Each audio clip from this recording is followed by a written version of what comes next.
China దుర్బుద్ధి మరోసారి బయటపడింది. అరుణాచల్ ప్రదేశ్కు చెందిన ప్రేమ్ వాంగ్జమ్ పాస్పోర్ట్ చెల్లదంటూ షాంఘై ఎయిర్పోర్ట్లో నిర్బంధించారు చైనా అధికారులు. అరుణాచల్ తమ దేశ భూభాగం అంటూ ఆగిపోయిన వాదనను మళ్లీ తెర మీద తెచ్చారు. ఈ ఘటనపై భారత ప్రభుత్వం తీవ్ర ఆగ్రహం వ్యక్తం చేసింది. అరుణాచల్ ఎప్పటికీ భారత్లోని అంతర్భాగమేనని గుర్తుంచుకోవాలని గట్టి వార్నింగ్ ఇచ్చింది.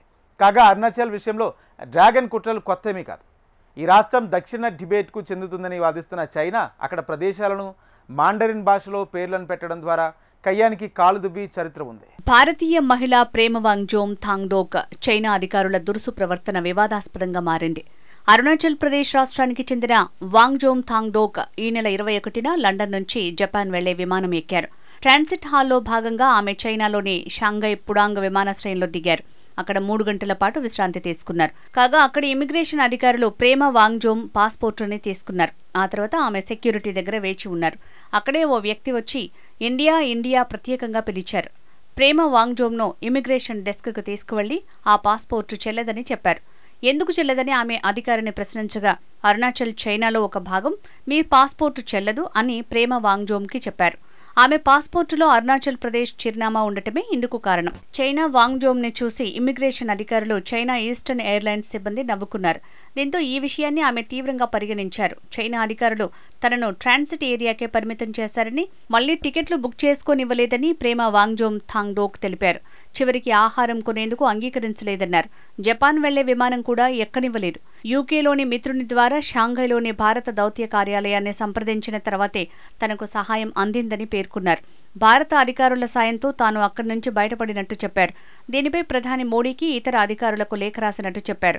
గతేడాది తాను ఎటువంటి సమస్య లేకుండా షాంఘై గుండా ప్రయాణించానని ఆమె చెప్పారు. తనకు కలిగిన అసౌకర్యాన్ని సోషల్ మీడియాలో పోస్ట్ చేశారు. ఇదంతా భారత సార్వభౌమత్వాన్ని, అరుణాచల్ ప్రదేశ్ ప్రజల్ని అవమానించటమేనని అందులో పేర్కొన్నారు. ఈ విషయం మీడియాలో ప్రముఖంగా రావడంతో అంతర్జాతీయంగా చైనాపై ఆగ్రహ ఆవేశాలు వ్యక్తమయ్యాయి. దీనిపై ఆ దేశం వివరణ ఇచ్చుకోక తప్పలేదు. ప్రేమ వాంగ్జోమ్ థాంగ్డోక్కి ఎలాంటి వేధింపులు, నిర్బంధ చర్యలు ఎదురుకాలేదని చైనా విదేశాంగ శాఖ ప్రతినిధి మావో నింగ్ పేర్కొన్నారు. సదరు ప్రయాణికురాలికి ఎయిర్లైన్ సంస్థ ఆహారం అందించిందని, విశ్రాంతికి స్థలం కేటాయించిందని తెలిపారు. సరిహద్దు తనిఖీలు నిర్వహించే అధికారులు చట్టాలు, నిబంధనల సహకారం మొత్తం ప్రక్రియను పూర్తి చేసినట్లు మా దృష్టికి వచ్చింది. సదరు ప్రయాణికురాలి హక్కులకు ఎలాంటి భంగం కలిగించలేదు. సంబంధిత వ్యక్తి హక్కులు, ప్రయోజనాలను పూర్తిగా కాపాడారని పేర్కొన్నారు. అక్కడితో ఆగకుండా దక్షిణ టిబెట్కు చెందిన జాంగ్నాన్ ప్రాంతం చైనా భూభాగమే అని మావో తెలిపారు. భారత్ సరిహద్దులోని ఈ ప్రాంతాన్ని చైనా ఎప్పుడూ గుర్తించలేదని అన్నారు. చైనా అరుణాచల్ ప్రదేశ్ని జాంగ్నాన్ పేరుతో పిలవటం ఇక్కడ గమనించాలి. ప్రేమ వాంగ్జోమ్ విషయంలో చైనా దురుసు ప్రవర్తనను అరుణాచల్ ప్రదేశ్ ముఖ్యమంత్రి పెమా ఖండు తప్పుబట్టారు. కాగా ప్రేమ వాంగ్జోమ్ థాంగ్డోక్ను షాంఘై విమానాశ్రయంలో నిర్బంధించడం, అరుణాచల్ మీద చైనా చేసిన వ్యాఖ్యలను భారత ప్రభుత్వం తీవ్రంగా స్పందించింది. చైనా చర్యలు అంతర్జాతీయ నిబంధనలు, భారత సార్వభౌమత్వాన్ని ఉల్లంఘించాయని పేర్కొంది. అరుణాచల్ ప్రదేశ్కు చెందిన భారత మహిళను షాంఘై విమానాశ్రయంలో ఆ దేశ అధికారులు ఏకపక్షంగా నిర్బంధించడంపై చైనా విదేశాంగ మంత్రి చేసిన ప్రకటనను చూశాం. ఆమె చెల్లుబాటయ్యే పాస్పోర్టును కలిగి ఉంది. అరుణాచల్ ప్రదేశ్ భారత్లో అంతర్భాగం, విడదీయలేనిది. ఇది స్పష్టమైన విషయం. ఈ విషయంపై భారత్ ఇప్పటికే తన నిరసనను బీజింగ్ ఎదుట వ్యక్తం చేసింది. అంతర్జాతీయ విమాన ప్రయాణాలకు సంబంధించి అనేక ఒప్పందాలను ఉల్లంఘించడంపై చైనా అధికారులు ఇప్పటికీ తమ వివరణ ఇవ్వలేదు. అన్ని దేశాల పౌరులకు 24 గంటల వీసా రహిత రవాణాను అనుమతించే సొంత నిబంధనల్ని సైతం చైనా అధికారుల చర్యలు ఉల్లంఘించాయి అని భారత విదేశాంగ అధికార ప్రతినిధి రణధీర్ జైష్వాల్ పేర్కొన్నారు. తాజాగా ఈ మొత్తం వ్యవహారంపై ప్రేమ వాంగ్జోమ్ థాంగ్డోక్ స్పందించారు. ప్రస్తుతం ఆమె లండన్లో ఉన్నారు. చైనాలో అధికారులు తనని వేధించిన సమయంలో అండగా నిలిచిన వారికి భారత విదేశాంగ అధికారులకు కృతజ్ఞతలు తెలిపారు. తన సమస్యను విదేశాంగ శాఖ దృష్టికి తీసుకువెళ్లిన 1 గంటలోపు భారత అధికారులు విమానాశ్రయానికి వచ్చి తనకు ఆహారం అందించారన్నారు. చైనా అధికారులతో సమస్యపై చర్చించి తాను ఆ దేశం నుంచి బయటికి రావడానికి సహాయం చేశారన్నారు. ఇదంతా భారత పౌరులను, అరుణాచల్ ప్రదేశ్ ప్రజలను ఇబ్బంది పెట్టడానికి చైనా ప్రభుత్వం ఉపయోగించిన వ్యూహం కావచ్చని అన్నారు. అరుణాచల్ ఎప్పటికీ భారత్లో అంతర్భాగమేనని పెమా వాంగ్జోమ్ థాంగ్డోక్ నొక్కి చెప్పారు. మేము హిందీ మాట్లాడతాం, చైనా భాష అర్థం కాదు. భారత్లోని ఈశాన్య ప్రాంతాల ప్రజలు తాము భారతీయులమని గర్వంగా చెప్పుకోవాలనే ఉద్దేశంతో వారిలో అవగాహన కలిగించడానికి పోస్టు చేస్తున్నాను అని తెలిపారు. ఇటువంటి విషయాల్లో చైనా ప్రభుత్వంతో కఠినంగా వ్యవహరించాలని భారత ప్రభుత్వాన్ని అభ్యర్థిస్తున్నాను అని ప్రేమ వాంగ్జోమ్ పేర్కొన్నారు. భారత్తో సరిహద్దు వివాదాలకు దిగటం, కయ్యానికి కాలు దువ్వటం, గిల్లికజాలకు దిగటం చైనాకు కొత్తేం కాదు. అరుణాచల్లో దాదాపు 90,000 చదరపు కిలోమీటర్ల ప్రాంతాన్ని తనదిగా చెప్పుకోవటం చైనాకు ఎప్పటినుంచో అలవాటు.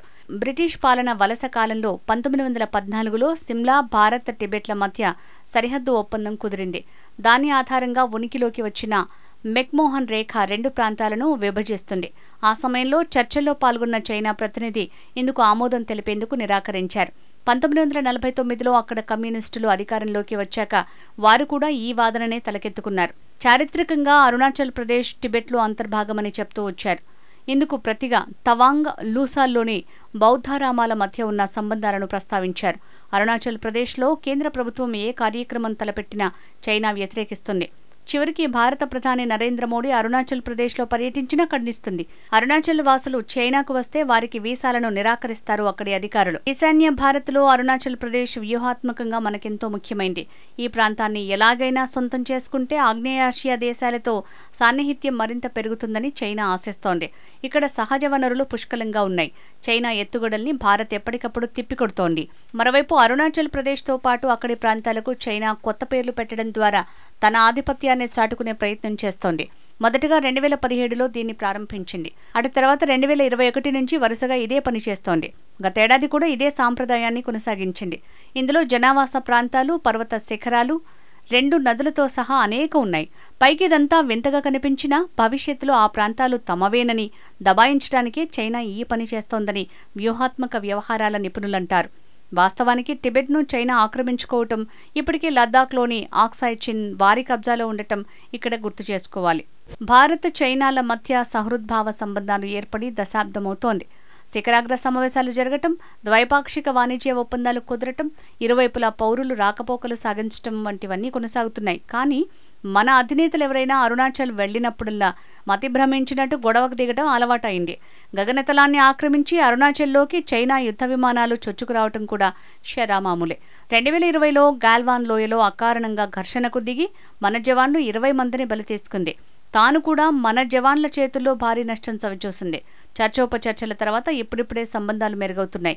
మానవ సరోవర యాత్రకు మన యాత్రికులను అనుమతిస్తామని 4 ఏళ్ల తర్వాత ఇటీవలే చైనా ప్రకటించింది.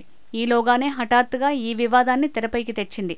అరుణాచల్పై ఏదో రకంగా ఆధిపత్యాన్ని చాటుకునే ప్రయత్నం చేయటం, దాన్ని వివాదాస్పద ప్రాంతంగా అభివర్ణించటం చైనా ఏనాడూ మానుకోలేదు.